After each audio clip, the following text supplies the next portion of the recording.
नमस्कार दोस्तों, आज मैं आपको बताने जा रहा हूँ आयत, वर्ग, तरबूज और पृथ्वी के भाग करने से संबंधित जो प्रश्न होते हैं, ये हमारे लगभग हर एग्ज़ाम में सवाल पूछा जाता है। तो इस तरह के सवालों को हम किस तरह से हल करेंगे, आइए देखते हैं। देखिए, पहला सवाल आपके साथ है, आपके सामने आपको दिख रहा होगा। पहला सवाल है कि एक तरबूज 3:5 के अनुपात में काटा गया तथा उनमें से बड़े टुकड़े को 5:7 में काटा गया। तीनों टुकड़ों के भार का अनुपात ज्ञात कीजिए। सवाल ये कहना चाह रहा है कि लेट अस सपोज, आप मान लीजिए कि ये एक तरबूज है। इस तरबूज के उसने 2 हिस्से किए। एक हिस्से को उन्होंने बना दिया 3 और एक को बना दिया 5। फिर उन्होंने कहा कि जो बड़ा हिस्सा है, यानी ये वाला हिस्सा है, उसको फिर से इन्होंने 5:7 में बांट दिया, यानी कि ये अनुपात 5:7 है। ठीक है जी। देखिए, इस सवाल को हल करने के लिए हम क्या अप्रोच लगाएंगे, एकदम आसान अप्रोच आप समझिएगा। इसके लिए हम अप्रोच लगाएंगे कि भाई, पहले जो अनुपात था वो 3:5 था, और इस वाले को जो बांटा गया है, इस वाले भाग को, वो 5:7 में बांटा गया है। 5:7 यानी कि ये हिस्सा 12 होना चाहिए, लेकिन ये हिस्सा तो 5 है, यानी कि इन दोनों को इक्वल करना पड़ेगा। तो मैंने इन दोनों हिस्सों को इक्वल कर लिया। अब मैंने देखा कि भाई, उसने कहा तीनों हिस्सों का बताना है, यानी कि एक हिस्सा तो ये और बाकी जो इस बड़े हिस्से के 2 हिस्से किए हैं, उन दोनों को भी लेना है। देखेंगे यहाँ से 5 12 तिया 36, यहाँ से आया 12 पंजे 60, और इस 60 को किस अनुपात में बांटना है जी? 5:7, यानी कि 12 पंजे 60, 5 से गुणा है तो 5 पंजे 25 और 5 सत्ते 35। ये ही आपका तीनों भागों का हिस्सा होगा, और यही आपके सवाल का उत्तर भी है। ठीक है, आइए इसी प्रकार से अब हम सवाल नंबर 2 को सॉल्व करते हैं। सवाल नंबर 2 भी इसी प्रकार का सवाल है। देखिएगा, सवाल नंबर 2 है कि पूरे विश्व में भूमि और जल का अनुपात 1:2 है।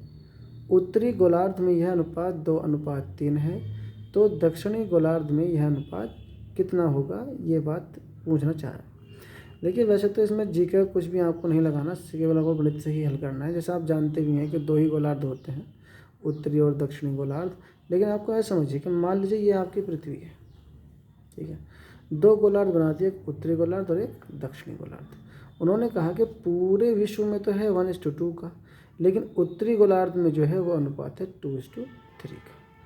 तो आपसे पूछा कि दक्षिणी गोलार्ध जो है उसमें क्या होगा, जबकि टोटल में आपको रेशियो दे रखा है भूमि और जल, यानी कि धरती और पानी का अनुपात दिया है, धरती अनुपात पानी का अनुपात दिया है 1:2 का।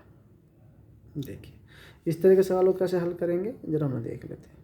अब हम क्या करते हैं, हमने देखा भी पूरी पृथ्वी पर जो अनुपात है वो 1:2 का है, लेकिन एक हिस्से में, क्योंकि धरती 2 बराबर हिस्सों में बटी है, एक उत्तरी गोलार्ध दूसरा दक्षिणी गोलार्ध, तो उन दोनों हिस्सों में क्या किया गया है, एक हिस्से में जो अनुपात है वो 2:3 का है। ठीक, 2:3 का अनुपात है। तो ये कितना हो गया जी? 2:3 हो गया हमारे पास 5, और ये 1:2 कितना हो गया हमारे पास? 3 हो गया। देखिए, ये हो गया हमारे पास 3 और ये हो गया हमारे पास 5। ठीक, सबसे पहले हम क्या करेंगे, चूँकि जो हिस्सा है ये आधा है और ये जो ऊपर वाला हिस्सा है ये पूरा है, यानी कि ये डबल है। देखो, लिख दे रहा हूँ मैं, ये पूरा हिस्सा है और ये एक है, एक आधा है। क्यों? क्योंकि इसका एक गोलार्ध है। ठीक है, अब इसमें क्या करना है, पहले इन हिस्सों को हम बराबर कर ले रहे हैं, 15 पे बराबर हुआ। अब चूँकि हम जानते हैं कि जो ऊपर का हिस्सा पूरा है और ये आधा है, तो उसको भी हमें 1:2 में रखना पड़ेगा। क्यों?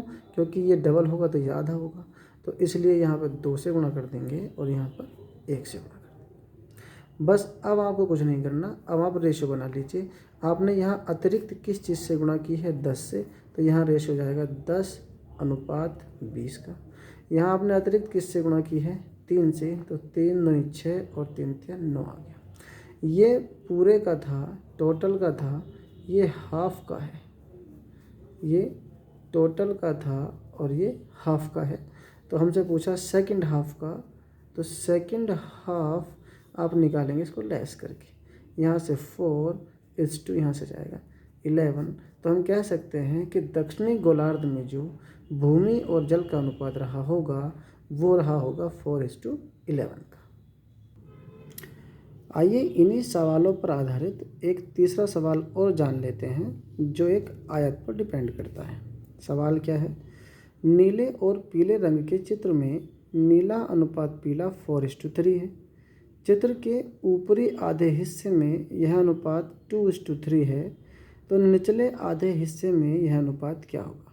देखिए, आप इसको किसी भी तरह का स्ट्रक्चर बना करके दे सकते हैं जिनमें आप दो बराबर हिस्से दिखा सकते हो। चाहे आप इसको आयत बना लें, चाहे आप इसको सर्कल बना लें। ठीक है, देखिए मैं आयत बना के कर रहा हूँ। क्या है भाई? ये एक आयत है, इसके दो बराबर हिस्से हैं। ठीक, नीला और पानी का जो पीले का अनुपात है वो क्या है? ये पूरे चित्र में तो 4:3 है, टोटल में तो 4:3 है, लेकिन जो ऊपरी आधे भाग में है वो 2:3 का है। तो यहाँ हमसे पूछा है ये अनुपात क्या होगा। मैंने अभी आपको बताया कि अगर आपको पूरे का अनुपात दे रखा हो और आपसे किसी भी आधे का पूछे तो आपको सबसे पहले पूरे और आधे में एक मतलब 2:1 का अनुपात बनाना पड़ेगा। क्यों? क्योंकि आधा तो 1 होगा तो पूरा 2 होगा। इसलिए देखिए, जो फुल है यानी कि टोटल है, टोटल का अनुपात क्या रहा है भाई? टोटल का अनुपात है मेरे पास 4:3 का। यह है पूरा भाग, ऐसे समझो। आधा भाग क्या है जी इसका? आधा भाग कह रहा है भाई साहब कि आधा है 2:3 का। अब मुझे बताओ, ये टोटल 7 है, ये टोटल 5 है। सबसे पहले इसे 5:7 करो। अब ये इक्वल हो गया, दोनों मात्राएं इक्वल। लेकिन चूंकि ये पूरा ही आधा है तो इसको डबल करना पड़ेगा, तभी तो आधा पूरा रहेगा। अब इसमें अतिरिक्त किससे गुणा करी लिख दो, इसमें अतिरिक्त किससे गुणा करी कर दो, रेशियो बना लो। 10 चौक 40 और 10 तिया 30 का रेशियो हो गया। ऐसे यहाँ 7 दूनी 14 और 7 तिया 21 का रेशियो हो गया। जब ये पूरा है, ये आधा है, तो हमसे सेकंड हाफ का पूछेगा, तो सेकंड हाफ का जो आएगा लेस कर दो। तो ये बचा यहाँ से हमारे पास 26, ये बचा यहाँ से हमारे पास 9। यही क्या है आपके पास आंसर। अगर आपको भी इस तरह के किसी सवाल में समस्या आती है तो आप कमेंट बॉक्स में जाकर के कमेंट कर सकते हैं और अपना सवाल भेज सकते हैं। धन्यवाद।